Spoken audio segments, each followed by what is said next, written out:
Well, hello there, and welcome back to the wonderful world of mines and crafting with maximum pay. No, wait, that's not the right intro.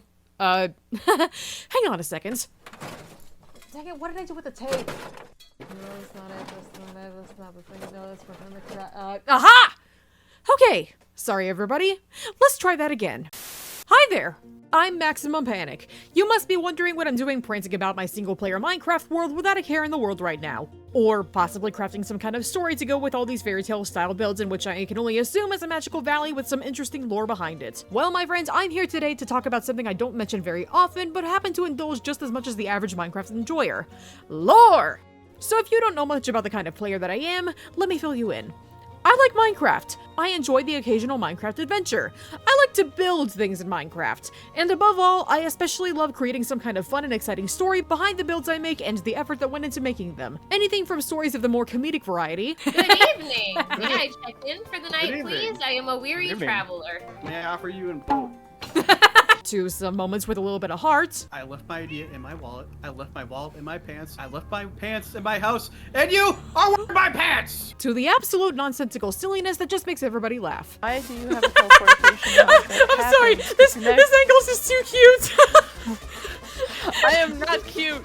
I am a serious lawyer. Although I think it goes without saying at this point that based on my colorful building style, you can tell that I love making elaborate backdrops for the sake of telling a story, right? Right? But the bottom line is, Minecraft is a game that makes me feel like I'm at home. The kind of game where I don't feel the need to swear my head off every time I die or lose my stuff. I can just curl up in my gaming chair with a fuzzy blanket, a drink, and some candy, and just play it to my heart's content. I used to feel that way about Animal Crossing, but much like my patience, that game stopped getting updated. So here I am instead, building mountains out of mud hills, and adorning the valleys with allium flowers. Alright, I know what a few of you must be thinking right about now. Manic, are you sure this isn't your audition tape for the Empires SMP Season 3? And I would just like to say, technically you're right. It is. Honestly, I started doing this as a joke, but I think it makes a pretty good intro for the topic of today's video. And the topic just so happens to be, why I like lore. Specifically, what makes Minecraft storytelling so much fun, why it can sometimes be a bit of a downer, and why this last year, the Empires SMP has become something of a comfort show for me to watch. From all 13 perspectives for that matter. So while you watch along as I paint out this incredibly isekai anime looking poster, please enjoy my positively honest review of Empire Season 2. Let's go. Alright, so for those of you who are here but have no idea what exactly it is I'm talking about, let me give you a slight rundown before I get into my ramblings. The Empires SMP is a Minecraft multiplayer server which has over 13 different content creators who for the most part create these silly little stories and create these fantastic builds, usually located in their own empires that have their own big themes and overarching stories, however big or small they may happen to be. And compared to most other Minecraft SMPs that I've watched in years past, it kinda has this very, colorful aesthetic to it, you know? Everybody goes out of their way to, like, make these big elaborate builds, make these little masterpieces of storytelling, and generally just have fun with their friends, and honestly just have a fun, wholesome time together, you know? Every video of theirs that I've watched from each of their perspectives always gave me just a little bit of joy, just getting to watch them flourish and have fun and everything, you know? It's fun, it's colorful, it's vibrant, you just have a good time watching it. That's pretty much the vibe that I want to feel when I watch other series. Like, I mean, in my case, I don't just watch the Empire server. For me in particular, I ended up following a lot of the Hermitcraft people after they had their big crossover events back in October of 2022, and that was a whole lot of fun too. The Hermitcraft server has its own flair of colorful storytelling, but in a very different way compared to Empires. Empires is more story-focused, whereas Hermitcraft is more... Okay, you know what? Let me put it this way. In the realm of, like, high school and everything, the Empires SMP is the drama club kids, whereas the people from Hermitcraft are, like, the robotics club, you know? The redstone engineering masters and stuff, whereas, like, you know, Empires is like they're just goofing around, making costumes, telling stories, and having fun with it all. I really love that, too.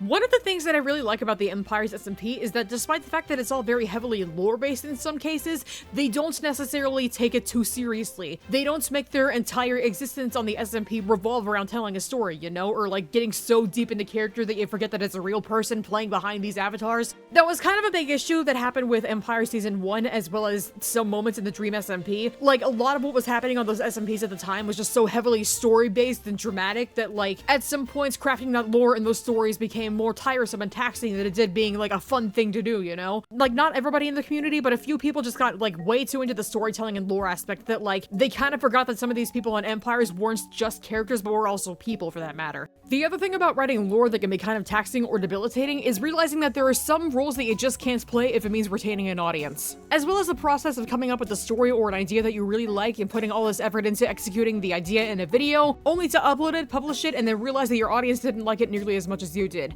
That in itself can be kind of a downer, and I completely understand why. Which, by the way, Fwip has actually talked about before in one of his live streams a couple of times. Back in Empire Season 1, Fwip had this whole spooky Halloween-style castle aesthetic going on with his empire, and initially he expressed interest in wanting to play the villain role that season. So he had like a resource pack commission for that very reason, but when he started to lean into the role and pitch the idea to the audience, a significant pocket of people expressed the fact that they didn't like Fwip being a villain in that case, so technically he bowed out of the role entirely in that case. Which, by the way, villain Fwip I would have absolutely loved to see back then. I absolutely get that. Like, story writing can be hard when you realize that there are just some roles that you can't play if it means having to retain an audience.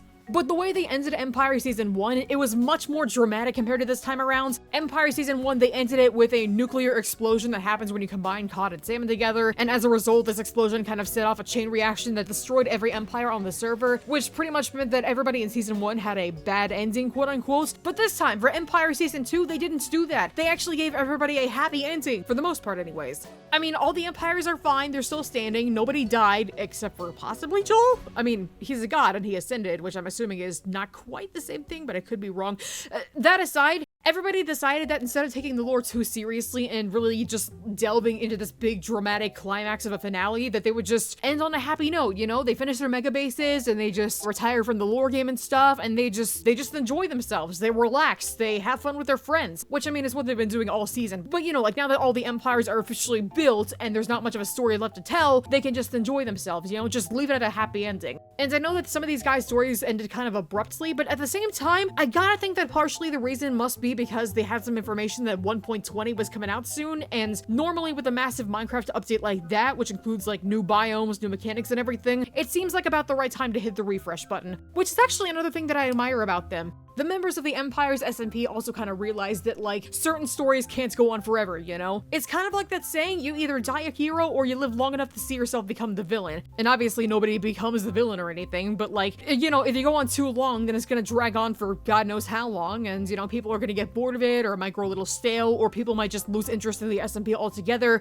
So again, finding the time to hit the refresh button on the server and just start over with a new story, again, I kind of like that thing. You know, they get to say that this story, this idea of ours is done, we like how it turned out, we like that it's finished, so let's move on to making another idea that we can all get behind and enjoy, you know? I mean, because once 1.20 comes out, we're gonna get, like, the cherry blossom biome, some of these new desert temple things where you can, like, unearth suspicious sand and pots and stuff, and there's gonna be camels, the sniffers, and like I said, there's a lot of new mechanics that probably would have disrupted the Empire server, like, if they'd introduced it while Season 2 was still going on, you know? I mean, for anybody to have, like, a cherry blossom biome anywhere nearby, they'd have to like trim some of the map out to like refresh just those little parts, but like I said, they know when to complete a story. They don't have to drag it on for too long. Either way, I like that they know their limits. I like that they know that they can't go on forever with a singular story. I like that they know when to hit the refresh button. Another thing that I really like about the server is that everybody gets to do their own thing at their own pace. They all don't have to put out a single new episode every single week that this whole thing is going on, you know? I mean, there's some players like Mythical Sausage who basically uploaded a new episode every single weekend that the Empire Season 2 was going on. He created all these beautiful builds, this big elaborate story that he could kind of tell through his building and Minecraft adventuring and stuff, and despite exhibiting a lot of the protagonist archetype, which by the way I actually do love, just the fact that like, you know, he got to tell this big fun story where, you know, there's elements of like heroism, facing down your past demons and stuff, dealing with some elements of trauma and stuff. Again, there's a lot of his story to sift through, but I like that he introduced so many elements in this big intricately weaved spider web of stuff. For one, he introduced like the events that happened in Season 1 where he used to be the king of Mythlands, whereas now he's like the guardian of Sanctuary and stuff. He gave a segue for Pearlescent Moon to kind of come back, either through the crossover or just storytelling elements where she's like a goddess now, or like a higher deity, I guess. Watching elaborate stories like that play out was so much fun, but I also had a lot of fun just watching other players who had less of a story to tell or less episodes to put out just do their own thing, you know? I mean, for example, you got the Orion Sound, who granted did join the party kind of late, but at the same time, he only put out like 2 or 3 episodes this season as a whole, but the editing and the music and everything that just went into them made them that much fun. Like, it was a joy watching his videos play out. He just had that snappy, quick-witted sense of humor, the voice of an angel for that matter. Again, you don't need to put out like 50 episodes of one season just to have a fun time with the audience and stuff. And the nice thing is that these stories don't have to be so big and dramatic either. I mean, with Sausage, you had like this big, almost isekai / anime style storytelling thing kind of going on there. With people like Catherine Elizabeth, it was a much calmer, much cuter kind of storytelling thing, you know? Like, there was just one basic element thing going on, you know, half the kingdom is all pink and pretty, the other half is withered or decaying, and she's like a princess by day, monster hunter by night. There was a little bit more to it than that, but it was easy to follow along with that one because, you know, some of the elements weren't nearly as detailed or intricate as Sausage's for that matter. All the same, I still really enjoyed her style of storytelling. That's what I'm saying though. There's like 13 different ways to tell a story, and each one has been an absolute delight to watch play out. I mean, whereas people like Shovel had sort of a villain character arc, as well as Jimmy for that matter, one of them had a more dramatic / high stakes style to it. The other one was honestly just a lot of fun to watch, especially because like with the villain arc that he tried to do, well, quote unquote tried, it was probably planned to begin with, it was never a villain that you had to take too seriously or go out of your way to hate, you know? There was an episode that LB Shadow Lady posted where Jimmy was trying to be a villain and steal everybody's anvils, and then of course that blew up in his face. Literally, for that matter. It's nice that you don't have to take anything too seriously or worry about like friendships and stuff, because obviously these guys communicate with each other, they talk through plans and everything, and they just generally decide like what they want to do with their own stories and stuff. They all find a way to work it out with each other and just tell stories that everybody gets to enjoy along the way. So even though it looks like in the stories that some people's feelings are getting hurt or something, because, you know, we kind of had that big whole thing where Joel was calling Jimmy a toy the whole season, or at least half of it. It was never anything to take too seriously because, you know, these were roles that they were playing out, right? These are not direct reflections of the real people behind these characters. It was just a method of telling a story that they all got to have fun doing. And, you know, some of them you love to love, some of them you love to hate in a more comedic sense, you know? I mean, there was that whole thing between Joey, Catherine, and Shovel that was going on early on in the season. And that was a lot of fun to watch too, that, you know, funny little love triangle kind of playing out, however haphazardly it did. Which is actually kind of funny because I'm pretty sure that Joey isn't straight in real life. So, you know, there's another layer of comedy on top of all that stuff going on. Oh, yeah. And even so, like, not all of them necessarily had to tell, like, a big elaborate story, too. I mean, you had Gemini Tay, for instance, who was also a big integral part of the Hermitcraft server as well. But again, she didn't, like, need to tell the big story about how Dawn came to be, or, like, any big conflicts that were happening with it or anything, you know? She just kind of got to chill and do her own thing, and just kind of roll with the punches as he went. And, you know, when the Hermitcraft people came over in the crossover, they got to do, like, a little funny thing where B-Dubs became the sun god, and everybody was wearing sunglasses, and, you know, they slipped all the time. But I like the fact that they all get to have fun with it and not just focus on telling a story. Because if you only focus on telling a story without having any fun with it, then what's the point, right? I guess my point is that I like how the Empires SMP knows how to find a good balance in there. I like that a lot. Okay, now that we got the ethics and moral parts of the review out of the way, can we just tap into my Pinterest savvy side for a second and talk about the aesthetics going on here? I don't know if some of you guys have noticed, but each member of the Empires SMP has their own unique color palette and their own aesthetic going on to themselves and stuff. Some of them actually went out of their way to commission other people to make them custom resource packs and texture packs for the sake of adding a little extra flair to their storytelling. I mean, for example, we got Fwip, who turned his electro wings into a gigantic pair of goblin ears. We've got Joel, who gave himself a pair of angel wings and retextured the trident to turn it into the holy cheek clapper itself. We've got Sausage, who changed his entire weapons layout and gave himself the Staff of Sanctuary along with the Shield of Sanctuary and I believe the Wings of Santa Perla. Is that it? You've got Gemini Tay, who instead of elytra wings has monarch butterfly wings. And then of course you got the Orion Sound, who instead of a pair of wings, he gave himself a lute. Which, you know, is kind of like a guitar you'd see bards playing. The man literally flies in the power of a song and I am all here for it. And of course there's also Jimmy, who I think turned one of his helmets into a cowboy hat, or the sheriff's hat for that matter. Scott gave himself a fedora, as well as a custom tool set, and these really cool looking like heat crystals that were growing underneath the chromia. And then of course there's Joey, who got everything retextured to give himself the pirate captain's ensemble that he truly deserves. I mean, slay king slay, right? And of course, who could forget Shovel's iconic witch hat that kind of looks like a lily pad, right? Not to mention the wands, the scythe, the witch's broom. I love that they all go the extra mile to be able to tell their personal stories. It's just fantastic and I am all here for it, and I think it's part of the reason why they've inspired so much fan art over the last couple of years that this has been going on, right? It's so visually appealing, and I think that's part of what got me into this whole thing in the first place. And you know what? If there is a season 3 coming at some point, you better believe I'm gonna be in this for the long haul. But for now, I can tell that I've kept you guys here long enough, so why don't I just summarize my review so we can get on to the final product.